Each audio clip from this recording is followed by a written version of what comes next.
राम राम दोस्तों और मेरी माताएं बहनें, आशा है कि आपके ऊपर बाबा नीम करोली जी की, मेरे प्रभु श्री राम जी की अपार कृपा होगी। मेरे हनुमान बजरंग बली जी आपके सभी संकट दूर करेंगे, यही मेरी प्रार्थना। मेरे हनुमत स्वरूप बाबा जी सबके कष्ट हरो, सबके ऊपर कृपा करो। जय बाबा नीम करोली महाराज जी, जय श्री राम। दोस्तों और मेरी माताएं बहनें, आज मैं आपको श्रीमद् वाल्मीकि रामायण अरण्य कांड का 70वां सर्ग सुनाऊंगा। सभी देवी देवताओं का आह्वान करने के बाद आपको ये इन सभी के आशीर्वाद से सहित परिपूर्ण पाठ सुनाता हूँ, आपके लिए कल्याणकारी होगा। जय श्री राम। 70वां सर्ग है। श्री राम और लक्ष्मण का परस्पर विचार करके कबंध की दोनों भुजाओं को काट डालना तथा कबंध के द्वारा उनका स्वागत।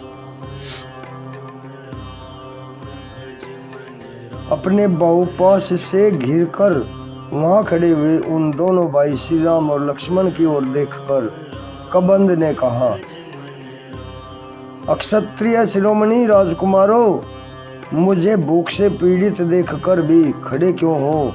मेरे मुंह में चलो, मेरे मुंह में चले आओ, क्योंकि देव ने मेरे भोजन के लिए तुम्हें ही यहाँ भेजा है।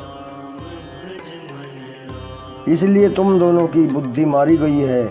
यह सुनकर पीड़ित हुए लक्ष्मण ने उस समय पराक्रम का निश्चय करके यह समयोचित एवं हितकर बात कही, भैया, यह नीच राक्षस मुझको और आपको तुरंत मुंह में ले ले। इससे पहले ही हम लोग अपनी तलवारों से इसकी बड़ी बड़ी बाहें शीघ्र से काट डालें। यह महाकाय राक्षस बड़ा भीषण है। इसकी भुजाओं में इसका सारा बल है और पराक्रम निहित है। यह समस्त संसार को सर्वथा पराजित सा करके अब हम लोगों को भी यहाँ मार डालना चाहता है। राजन, यज्ञ में लाए गए पशुओं के समान निचेष्ट प्राणियों का वध राजा के लिए निंदित बताया गया है।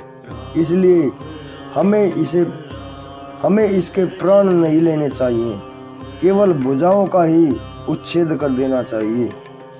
उन दोनों की यह बात सुनकर उस राक्षस को बड़ा क्रोध हुआ और वह अपना भयंकर मुख फैलाकर उन्हें खा जाने को उद्यत हो गया।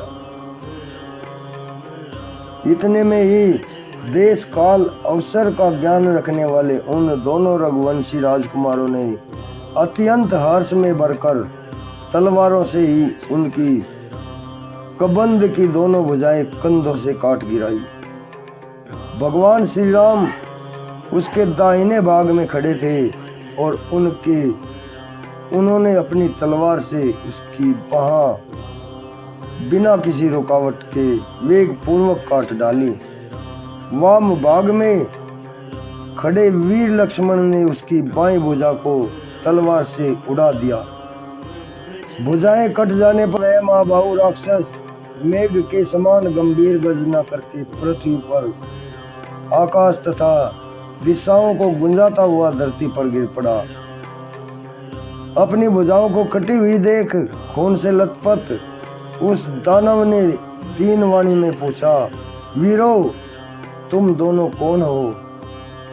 कबंध के इस प्रकार पूछने पर शुभ लक्षणों वाले महाबली लक्ष्मण ने श्री रामचंद्र जी का परिचय देते हुए कहा, ये रघुकुलवंशी महाराज दशरथ के पुत्र हैं और लोगों में श्री राम नाम से विख्यात हैं।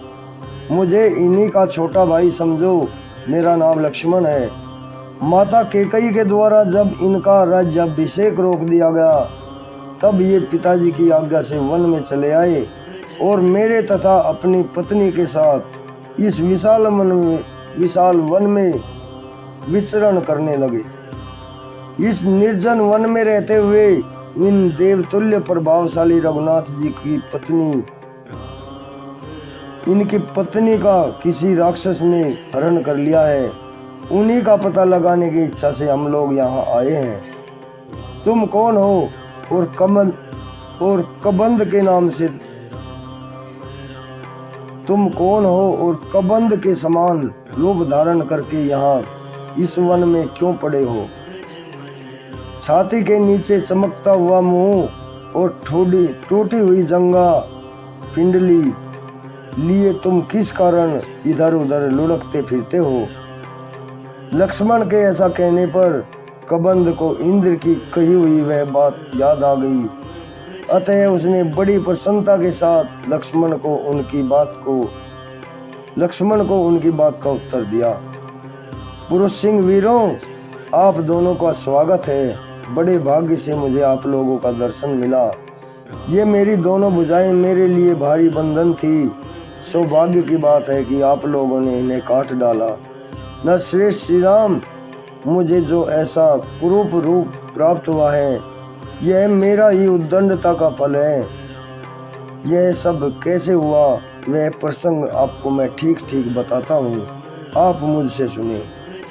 इस प्रकार श्री वाल्मीकि निर्मित आस रामायण आदि काव्य के अरण्य कांड में 70वां सर्ग पूर्ण हुआ। जय श्री राम, जय हनुमान जी, जय बाबा नीम करोली महाराज।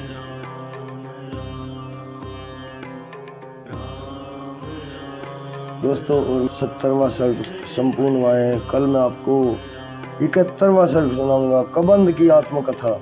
अपने शरीर का दाह हो जाने पर उसका श्री राम सीता के अन्वेषण में सहायता देने का आश्वासन। अभी आज्ञा लेता हूँ। जय श्री राम, जय बाबा नीम करोली महाराज। भगवान श्री राम प्रभु बाबा नीम करोली जी आपके सभी के कष्ट हरे, यही मेरी प्रार्थना। जय राम जी।